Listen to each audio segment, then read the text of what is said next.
വായനാ സദസ്സ് സംഘടിപ്പിച്ചു. മൈനാഗപ്പള്ളി ഇടവനശ്ശേരി കവിതാ ലൈബ്രറിയാണ് വായനാ സദസ്സ് സംഘടിപ്പിച്ചത്.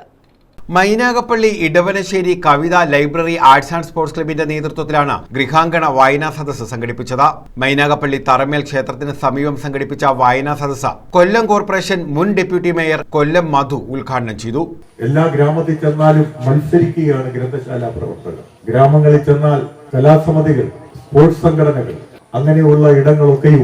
പക്ഷേ നമ്മളുടെ പ്രവൃത്തി വളരെ അപകടകരമായി മാറും. നമ്മൾ അന്ധവിശ്വാസത്തിലേക്ക് വളരെ വളരെ വേഗതയിൽ അടുത്തുകൊണ്ടിരിക്കുന്നു. നമ്മൾ നമ്മുടെ ഇടങ്ങളിൽ നിന്ന് ആട്ടിപ്പുറത്താക്കിയ അന്ധവിശ്വാസം അത് പല രൂപത്തിലാണ് നമ്മളെ കാർന്നു തിന്നുന്നത്.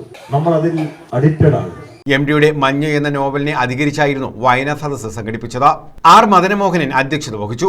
കവിതാ വനിതാവേദി ജോയിന്റ് സെക്രട്ടറി എൽ ഷീജാലക്ഷ്മി വിഷയം അവതരിപ്പിച്ചു. KC Subhadrama, Gopalakrishna Pillai, Meera NJ, H Shaji, Amrita Thrinethra തുടങ്ങിയവർ പങ്കെടുത്തു. News bureau, Sasthamkotta.